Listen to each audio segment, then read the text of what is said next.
Rise with India podcast on ET Now. Good morning and thanks for listening in. This is the Daily Morning Update from ET Now and I'm Alex Matthew. Today is the 12th of August. In the top news, India is working on a 6 lakh crore asset monetization plan that will include assets like pipelines of Power Grid Corporation and national highways, according to Secretary of Department of Investment and Public Asset Management, Tuhin Kanta Pandey.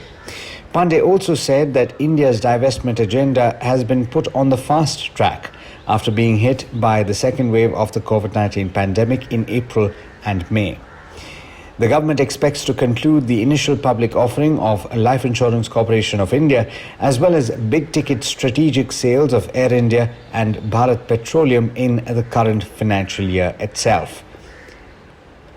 Moving on, India's food grain production is estimated to rise 3.74% to a new record of 308.65 million tons in the crop year 2020-21 on better output of rice, wheat and pulses amid good monsoon rains last year, according to the Agriculture Ministry. The record output is projected in rice, wheat, maize, pulses and oilseeds. In other major news, Cairn Energy has sought several clarifications from the government on settling the dispute over retrospective tax. This includes when and how the levies collected will be refunded if the company accepts the settlement under the terms of the amendments approved by the Parliament. Company executives who met Finance Ministry officials yesterday also sought details of the procedures involved, according to people aware of the development. The executives indicated that the company may withdraw legal proceedings if it was assured of a quick and smooth refund of the amount due to Cairn. In international news, China has signaled its broad-based regulatory crackdown, which has already shocked markets so far, will be deep and sustained over the next 5 years, according to a Bloomberg report. Areas where it will work on legislation include national security, technological innovation and anti-monopoly practices, according to a statement published by the State Council last night. Law enforcement will be strengthened in areas or sectors ranging from food and drugs to education tutoring, where people's immediate interests are at stake. The next target looks to be the nation's insurance technology platforms. The country's banking and insurance regulator has ordered companies and local agencies to curb improper marketing and pricing practices and to step up user privacy protection. It said that those that fail to comply would face severe punishment. In other news, retail inflation in the US rose in July, but at a more moderate pace than in the recent past.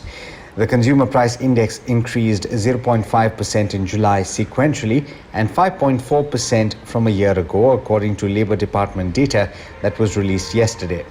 Excluding the volatile food and energy components, the core CPI inflation stood at 0.3% during the quarter on a sequential basis. The gain in overall CPI from the previous month was in line with economists' projections, while the core rate was slightly less than forecast. And in more international news, Taliban fighters took control of another city in northern Afghanistan yesterday. That's according to an official. That was the 8th provincial capital to fall to the insurgents in 6 days as US-led foreign forces complete their withdrawal.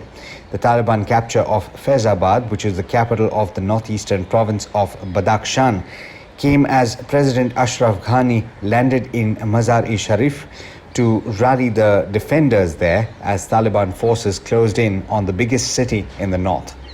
And with that, it's over to Rohit Singh for the trade setup for the day in India. Morning, Rohit. How are we looking today? Good morning, Alex. Indecision ruled the street as we managed to end flat after recovering midday from selling pressure. The BSE circular on additional surveillance measures is one of the reasons behind the mid and the small cap meltdown over the past few days. The exchange yesterday rolled back some of the measures to curb price movement in less liquid shares. Today, further unlock by Maharashtra government will spur sentiment in consumption plays. IIP and CPI numbers are also expected later today.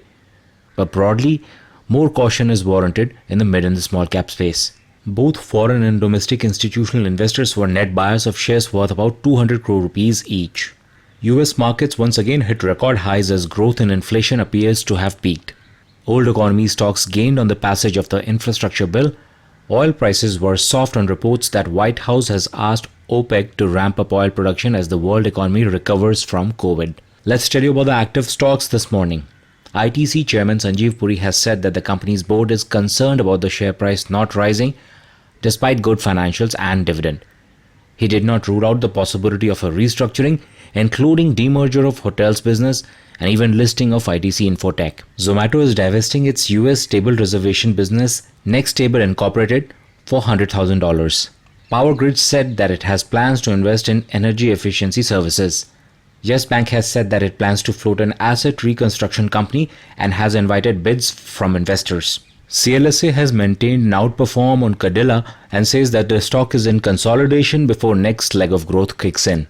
JP Morgan has gone underweight on Pidilite, saying the recovery momentum has been impacted by the second wave. Tata Steel, Hero Moto, Eicher and Ashok Leyland are among the companies to report results today. Watch out for the AMC shares as ABSL is expected to launch its IPO in the last week of September according to investment bankers.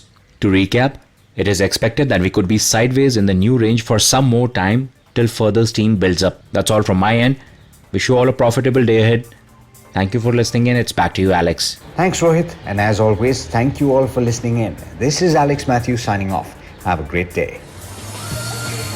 The Rise with India podcast on ET Now.